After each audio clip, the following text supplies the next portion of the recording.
The Joe Rogan Experience. It's true. It's true. Yeah. Why should joy have boundaries? It shouldn't. Shouldn't. We're all scared. No, You know? I'm not. I had this conversation with this friend of mine about Bernie Sanders. We were talking about socialism, and I'm like, he's like, I never thought you'd be into socialism. I go, I'm not into socialism, but what about fixing the things that are broken doesn't seem appealing to you? And we have socialism for a lot of different things, like the fire department, the police department. But I'm like, that's not what I'm into. This is what I'm really into. I'm really into like people having a big stake in community. And I think when you look out for other people, that's when you have the biggest stake in community. And I think that's one of the things we're missing today. And we're missing, we can do it in our neighborhoods, like we were talking about, like you know your neighbors, it's really nice. But I think we can do it in an expansive way, as long as we didn't give in to the temptation to be shitty to people that we don't know, and to treat everybody as if we're all a part of a community. I think that can be done. And I think the best way to sort of enhance that kind of thinking is to make decisions that are for the downtrodden, make decisions that are for the working class and the people that are struggling and the people that are just trying to put food on the table and keep a home heated. That's concentrate on that first before anything, because those are the hardest hardships. Yeah. And there's too many people that have this idea that everyone that's in that experience is there because they're lazy or because they don't work hard or because People really think that? they do. That's They so make ignorant. excuses. There's a lot of people that do think like that, but it is because it is that they're ignorant. But it's also that they don't know. They haven't experienced what those people experience. And if they, this is the thing about every person alive. You look at a person. Look at a person who's doing great. Look at a person who's falling apart. You would be that person if you did what they did. There's not much difference between us. agreed. Unless you're talking Agreed. about physical things, like the difference between Usain Bolt's running speed and the difference between mine. Like there's certain physical things that are unsurmountable. I'm fucking positive thinking, bro. Like it's not happening.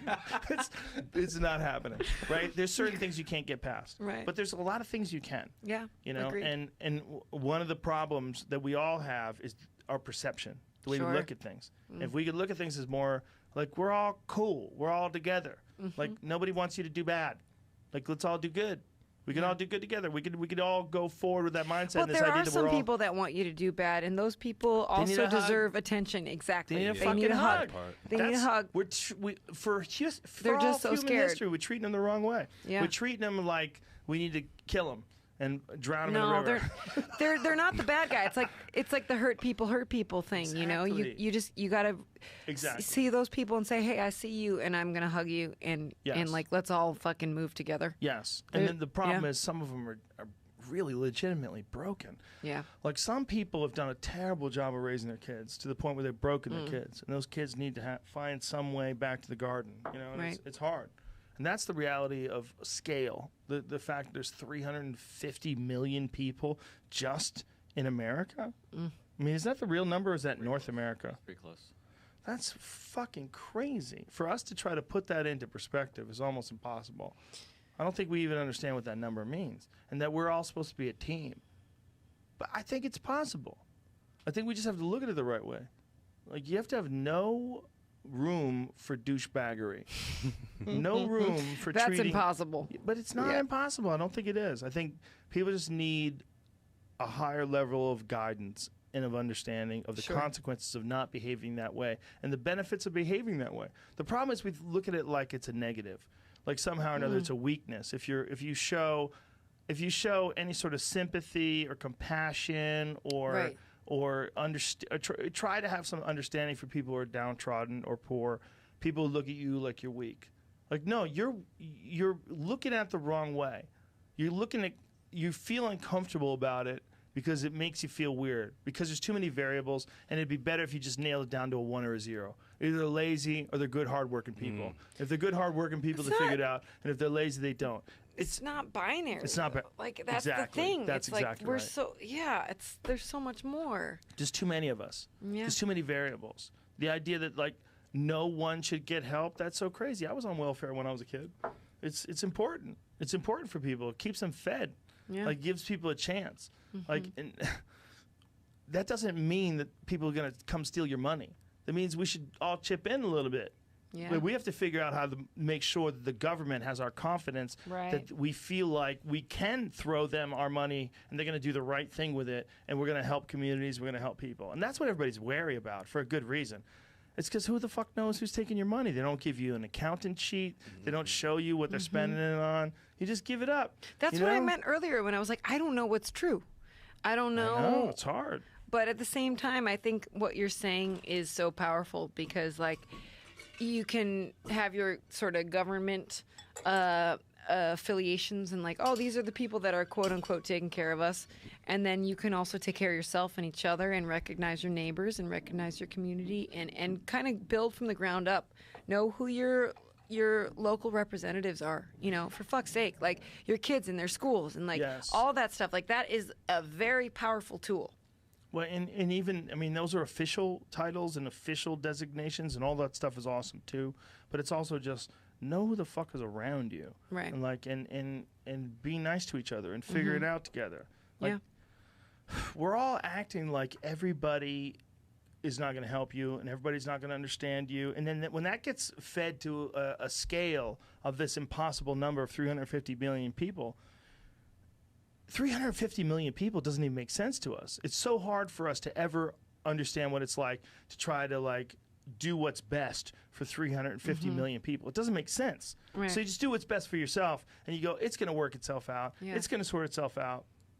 And if there's ever a conspiracy... There's no action involved in that. Exactly. And if there's ever a conspiracy to keep people stupid, that's the conspiracy. Yeah. Make that seem like it's normal. Yeah. Make that seem Every like man for everybody himself, shouldn't go, yeah. hey, you really can affect things. And you really should pay attention to this. And we should all figure out a way to do it together where the whole motivation is to make life better for everybody. When you're really, really, really, really rich, let's say you're really, really, really, really, really rich. What if you just really, really, really, really? You gonna notice? Bitch, you ain't noticing shit. You're not gonna notice.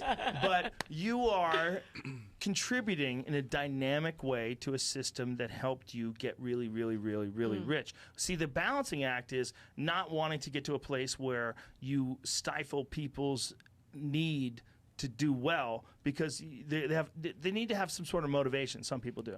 You want them to have motivation, but you want them to feel good about contributing too. Sure. That's what's up. It's not this idea that they're going to come steal your money. It's like, no, you're going to help. You're going to help. We're not stealing any money. You're going to help people that can't help themselves. Like there's people, you might have got lucky. You might have got a good parent in a good situation, a good neighborhood, good school. You did well. Some people don't. Some Right. people get fucked when they're really young. They get robbed. They get beaten up. They get tortured. They get scared. That's normal in life too. And you can help them. And Yeah. this is what I think when you get lost in words like socialism and libertarianism and all these different fucking labels that carry all this weight behind them. If we just say, like, what's your intentions? Is your intentions to make the community a better place for everybody and make people happy and make sure people have food and make Right. sure people are loved and make sure people are in a warm... That's what we should do as a community. Yeah. That's what we should do. All that other stuff is bullshit. Because if you don't have that, you don't have anything, and you're gonna feel really uncomfortable. Yeah. Yeah, man, that's the thing. That's the thing. And these fucking labels, whether it's liberal, Republican, you fucking cuck, you goddamn hippie, all these different labels of people. It's so easy to dismiss people with these labels. And they have such an agenda. Right. The And label. it plays on that part of the human psyche that wants to be a part of a team and attack opposing ideas. And it becomes a fucking tribal thing. It's so hard to sort out what's right and what's wrong, But I think we're in a weird space where there's no one at the wheel. I think this is Right. the first time there's no... The government doesn't have a hold of the wheel. And there's no mass mystery. Media. No. That's it's what's all so eroding. scary. It's all eroding before our eyes. But no one's at the helm. No one's Right. got a hold of that goddamn battleship. The parrot ships, they have those handles on the wheel. Dun, dun, dun, and, strap yourself in and shit. No one's at that wheel. That thing is just Well, going around. I'm gonna go out on a limb here, and you said this earlier, and we laughed about it, but like, the thing is, you said the word love and like music and art and things that are cohesive in communal environments and helping people come together, like in terms of like feeling like what can I contribute? Like, fuck, how can I help? Because this feels like an epidemic, this disbandment, you know, amongst us. Yeah. And all this fear. Everybody's so scared. I'm scared, you know. I am and I'm Everybody's not. scared. I go in and out of it. I go in and out of. Bring us back in, right? I don't know. My fear is fleeting. You know, it's things that feel a little superficial at times. But at the end of the day, like the love thing, the energy that, you know, you could make fun of me. I don't give a fuck. You know, like the fact is, like, we all need it. You know, we all want it, and we all deserve it. So, what are you gonna do with that? You know, like, we can sit here and dissect politics and agendas and this guy and socialism, all this stuff, but we all need to feel that thing, and it is love. Yeah. And it's very, very, very powerful. And it comes in many forms and has, you know, different hats. And I think that right now, like I'm sure that you feel it at a show, right? When you play music for people, you know, I'm sure you feel it all the time, you know, with your podcast and with your shows and with the outreach that you have. And, you know, and forgive me, I don't want to assume, you know, and I feel it in all the varying degrees of the shows that I play and things. And like, at the end of the day, this stuff, like where we're at, is a scary place, but there's like this thing, there's this like kind of one thing, and it is the love thing, and that has like a bunch of different adjectives around it and verbs that are like recognizing each other and seeing each other and saying, hey, we're different, but we're the same, and we're okay. Like, let's keep moving, you know. The thing that saves me from all of this like deep depths of fear is that. Like, period. There's really nothing else that I have to say. Like, because it's a weird world that we're living in. But that's the thing. That's it. It is a weird world, and people can tip left or right. Or that's a bad analogy. People can tip good or bad, one way or another, depending upon how you approach them. Sure. And this is the thing that a lot of us get wrong. You run into someone, they're a dick, you're a dick back, it turns into a fight. You're like, oh, that guy was a fucking dick. Yes. But sometimes when someone's a dick and you're not a dick, they stop being a dick. We literally talked about this at the beginning of the podcast. That's right. That's right, we did. Where, like, will you diffuse a situation where energy gets heated and somebody's angry or you know, I don't know if I should retell the story, but, like, you know, it's accountability, too. Like, you know, when you mess up... It's also presumptions, right? You go into conversations with presumptions of how this guy feels about you. Like, this fucking guy thinks I'm an idiot. I know... Well, it's like a winner society. Yeah. It's like, you have to be right, but you know what? It's fucking okay to be wrong. I fucking made a mistake. I'm so sorry. It's not just okay to be wrong. It's a gift. When you're wrong, it's a gift, because that humility that comes with being wrong is what really helps your education as a person. Yes, agreed. As a fucking girlfriend, a boyfriend, a lover, a father, a son. You learn when you fuck up. You learn like, God damn, I was wrong. Like, that's a valuable lesson, because it's a humiliating lesson. Well, and you set yourself free too, because there's some, when you're hanging on to righteousness like this, like, you know, inability to say that you were wrong. Yep. That is a fucking burden. It's not just a burden. It's a foolish pursuit. Like, you should relish every opportunity to apologize and say you're wrong as a showing of strength. Yeah. Because if you think you're strong, you think you're strong and you know you're wrong and you don't tell the truth, well, then you're a fool. You're missing out on an opportunity for you to be strong, for you to show that you're strong, to show that you made a mistake. I've made a lot of mistakes. I make them all the time. I'm a fucking dummy. All right, like, I do my best, but ultimately, at the end of the day, there's a lot of dummy in me, and I do my best. But if I make a mistake, I will fucking own the shit out of that mistake. If you talk to me about it and you want to have a discussion about it, I'm not one of those people that I don't think there's any value in pretending you didn't make a mistake. I think there's a real societal. But I think we're wrong about that misconception. But like, it's they don't know. The people that did it didn't understand. The rules that were written by people who really hadn't had a good grasp of the territory yet. They didn't really understand what they were saying. They should have taught people that in school. They should have taught people like that in junior high school for sure. They should have said, your failures, those feelings that you feel. Like they teach you about history and math, and those things are great. There's nothing wrong with that. But they should have taught us about how your failures are a very valuable fuel. Yeah. That feeling that you get when a girl dumps you, or that feeling that you get when you crash your car, or that feeling that you get when you fucking ruin something, you say something wrong, when something comes out of your mouth, when you anything you do wrong, you flunk out of a class, whatever the fuck it is, that negative feeling is a boost. It's supposed to take you into the next orbit. It's supposed to blast you into the next level of understanding what you were doing wrong and how to improve in your life and how to go forward with better habits. And if you don't experience that pain, that feeling, that embarrassment, then you don't really know how valuable it is to stay on your grind. And people say it all the time, and it resonates with people. You got to stay on your grind. You're like, yes, yes. But you almost why do you think that it's not okay to be human? Like, why do you think, societally speaking, we can't just be like accountable and strong at the same time? Well, we're just nervous. It's not that we. But don't like, think, I mean, like systemically, like that is since the beginning. Is that like I'll- the like monkey brain in us? That's like easy you to have to be the explain. alpha, all that shit. Like I've thought about this it forever. fucking boggles my mind. It's just because we're worried about people that are not pulling their weight when people are starving to death. It's an ancient instinct. When like if we barely had enough food to keep our babies alive and our friends alive and our parents alive, barely had enough food, and we saw someone slacking, holy shit, did you want to fucking kill them? If you saw someone that was sneaking food, that was taking too much food, or you saw someone that wasn't putting in their work, and you were just slightly shy of being comfortable, and you knew this fucking lazy motherfucker, if they just did their work, we would all be fine. But they don't do what we do. They claim their foot hurt, or they claim their back hurts, and they go back to their cave, and everybody wants to kill them.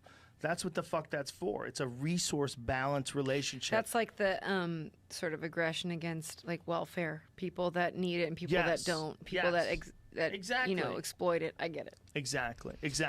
It's attaching ultimatums, or ultimates rather, like this is the ultimate truth, to any sort of circumstance in a general sense.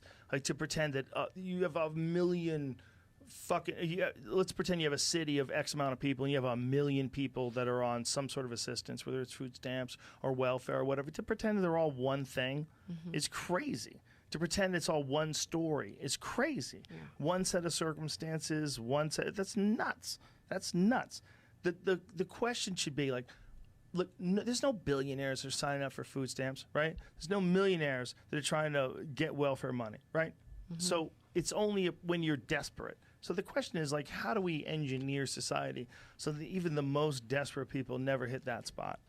Never hit a spot where they need assistance. The most desperate people are always taken care of, where they don't have to worry about it. And then what motivation is just following your dreams, doing what you enjoy doing, whether it's a thing like playing music or writing books or whatever it is, finding that thing. But that motivation for doing that thing should be above the idea that you have to survive by doing some shitty job to make a living, to pay for your bills, and just rob you of your time and your resources. It should be like, hey, fuckface, recognize this. You don't have a lot of resources, okay? All right? Let's just pretend you don't need a job. We're going to give you the money. You don't need a job. But understand this, motherfucker, you're given a gift. You're given a gift that Beethoven never had, Hendrix never had. Nobody had it. You got money enough to live. Now go. But understand, if you're lucky, you live 80 years. Everything over there is like tomorrow. Every time Extra. you sneeze, you're worrying you're going to die. Yeah. We just have to look at the way we distribute money as being like, we think about it right now as being, this is the way we've always done it. This is the way we're going to do it. But money didn't even exist. Like this shit is old. That's so this shit is crazy to really think about. recent. It That's doesn't mean so we're doing wild. it right.